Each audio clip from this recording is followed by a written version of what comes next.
राम राज्य कोई गलत चीज़ नहीं है। राम राज्य बहुत अच्छी चीज़ है। हम तो खुश हैं अगर राम राज्य आ जाता है, क्योंकि राम राज्य वो है जहाँ शेर और बकरी एक ही घाट पर पानी पिए। मस्जिदों के नाम पर, मदरसों के ऊपर जो मौलाना ज़कात खा रहे हैं, चंदा बटोर रहे हैं, अपने पर्सनल कारोबार को बढ़ावा दे रहे हैं, उन लोगों के ऊपर कभी फतवा जारी नहीं हुआ।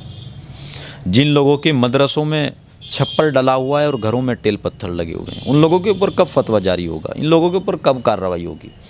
इन लोगों के ऊपर जब फतवे की बात आती है तो लोग कहते हैं कि इस्लाम को बदनाम की हो जाएगी, इस्लाम बदनाम हो जाएगा। मदनी साहब इस तरह के बयान क्यों दे रहे हैं? वो आप उनसे पूछिएगा, मैं उनके बारे में क्या कह सकता हूँ। उनकी दुकान ही इसी से चलती है। अयोध्या के बाद अब ज्ञानवापी के तहखाने में व्यास परिवार पूजा कर सकेगा?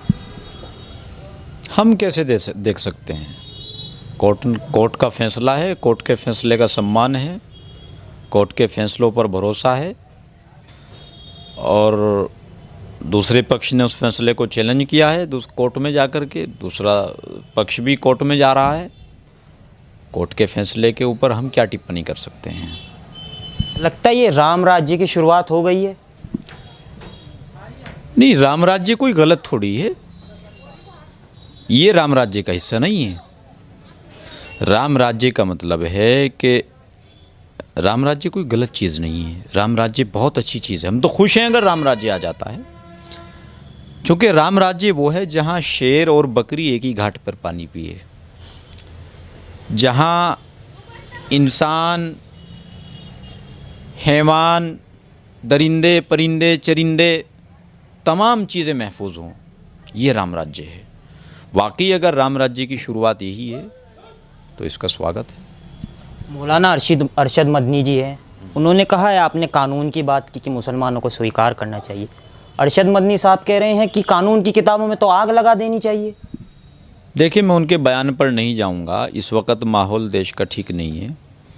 बयानबाजी से ख़ुद भी बचना चाहिए और लोगों को भी बचने का मशवरा देना चाहिए। इस मुद्दे पर बिल्कुल बयानबाजी नहीं होनी चाहिए। जमीयत हिमायतुल इस्लाम तो आखिर तक ही चाहती रही, हम सब लोग चाहते रहे कि इस मुद्दे पर बैठ कर के बातचीत की जाए। अभी मैं जब लखनऊ में था तो मैंने मुस्लिम पर्सनल लॉ बोर्ड के लोगों से भी बातचीत करने की कोशिश की थी और मुस्लिम संगठनों से भी बातचीत करने की कोशिश की, लेकिन उन लोगों ने हमारी बात को नहीं माना। वो इसको एक सियासी रुख देना चाहते थे और वही हो भी रहा है। तो मैं तो कहूँगा कि इस मुद्दे पर बिल्कुल बयानबाजी नहीं होनी चाहिए। इसको आप या तो कोर्ट के ऊपर छोड़ दीजिए, और कोर्ट के ऊपर भी आपको भरोसा नहीं रहा है तो फिर दोनों पक्षों को बैठ कर के बातचीत करनी चाहिए। आप बैठ कर के बातचीत भी नहीं करोगे, कोर्ट के फैसले के ऊपर फिर आप बयानबाजी करोगे तो उससे माहौल ख़राब होगा, देश को नुकसान होगा, राष्ट्र को नुकसान होगा, इंसानियत को नुकसान होगा। ऐसा क्या रहा, अगर तहखाने में व्यास परिवार ने पूजा कर ली तो कानून के ऊपर से विश्वास ही उठ गया मदनी साहब का? देखिए, क्या है कि अब माहौल बिल्कुल इस तरीके से बना दिया गया।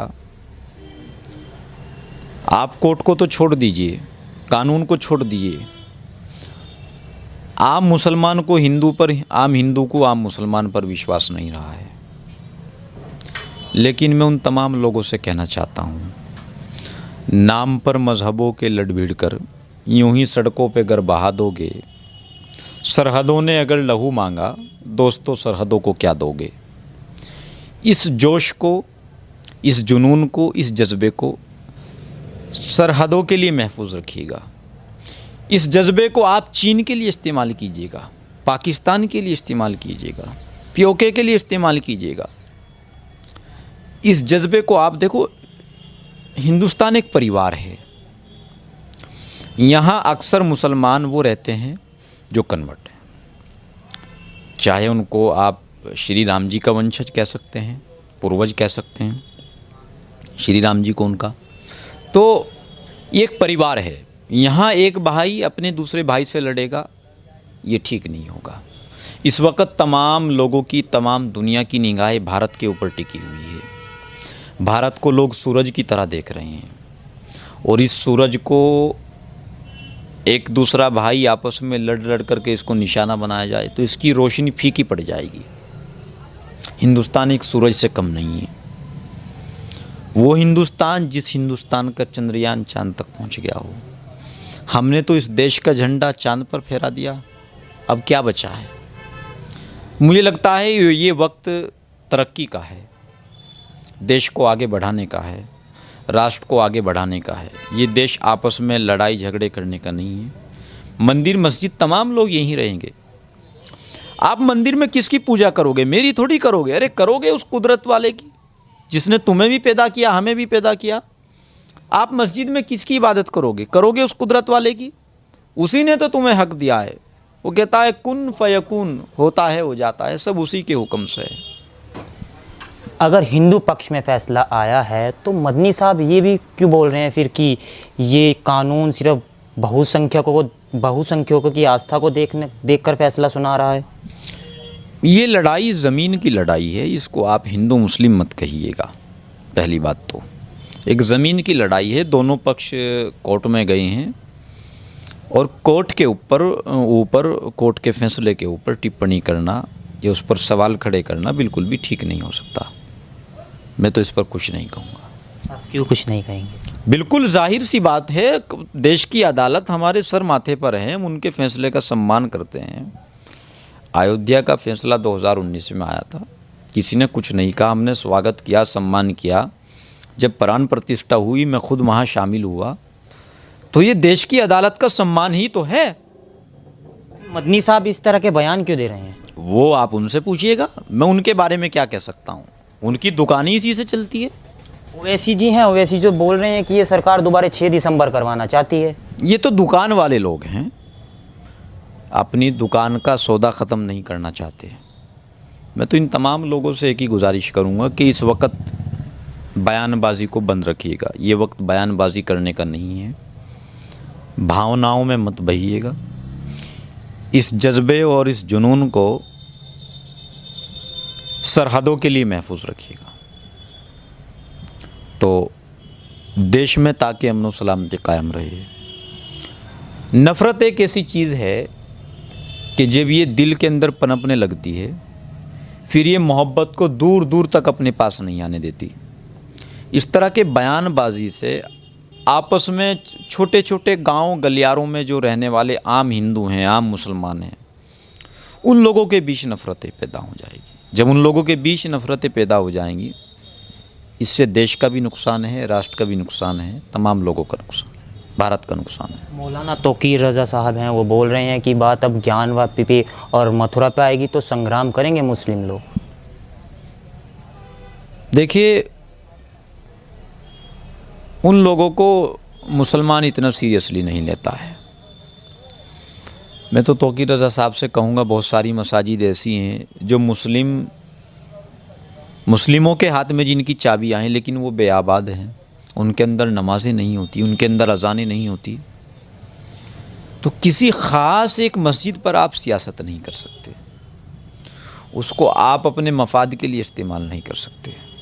मस्जिद सियासत की चीज़ नहीं है, मस्जिद इबादत की चीज़ है, अक़ीदे और मोहब्बत की चीज़ है, कुदरत से अक़ीदत की चीज़ है, उससे लो लगाने की चीज़ है।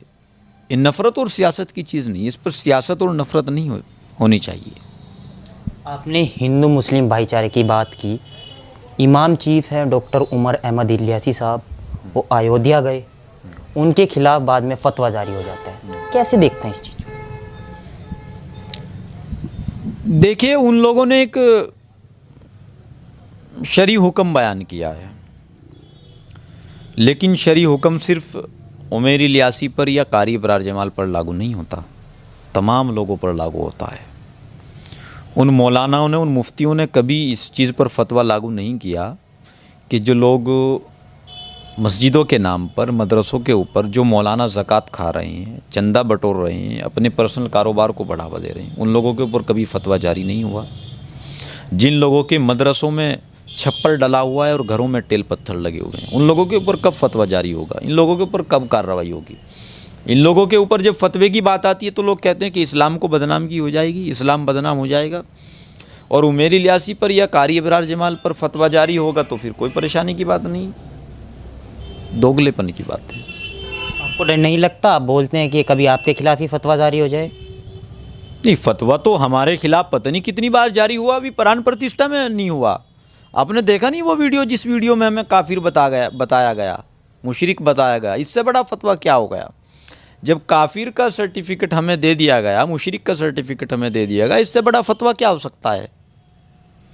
और जाहिर है हम इन फतवों की फैक्ट्री से नहीं डरते हैं।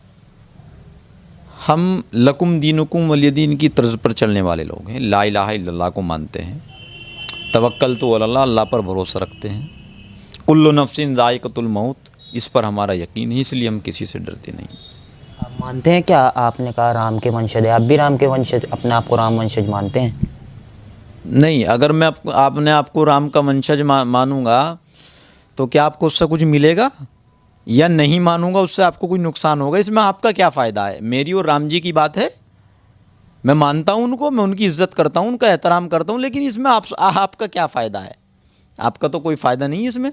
इसमें मेरा फ़ायदा है या मेरे दिल का फ़ायदा है? मेरी बात है और मेरे दिल की बात है, राम जी की बात है। इसमें किसी की उसकी कोई बात नहीं है। इसको सियासी रुख नहीं देना चाहिए। कुछ लोग हैं भड़काऊ भाषण दे रहे हैं, वीडियोस भी वायरल होती है, कहते हैं कि अभी उनकी सरकार है, हमारी सरकार आने तो जैसा था सब वैसे ही कर देंगे। मैं उन तमाम लोगों से गुजारिश करूंगा कि बयानबाजी से अपने आप को दूर रखें, देश की अमन व सलामती को कायम दायम रखें। हमारे लिए देश सब कुछ है। अमन व सलामती जिस वक्त ख़त्म हो जाएगी, ये पैसा, ये सारी चीज़ें, ये सियासत, ये नफ़रत सब रखी रह जाएगी। अब देखिए पाकिस्तान का क्या हाल है, पता नहीं किस मस्जिद में, किस ईदगाह के अंदर कब धमाका हो जाए। हम तो कुर्बान जाएंगे अपने उलमाए दीन पर, उलमाए किराम पर, और सरदार वल्लभ पटेल जी भाई पर, तमाम लोगों पर। दिन की काविशों जद्दोजहद के साथ हम लोग हिंदुस्तान का हिस्सा बने रहे। हमारे आबा व अजदाद ने तय किया कि वतन हमारा है। हम तो खुश हैं, खुश नसीब भी हैं। तो इस खुश नसीबी को कायम दायम रखिएगा, इस अखंडता एकता को कायम दायम रखिएगा। मैं तमाम लोगों से यही गुजारिश करूँगा।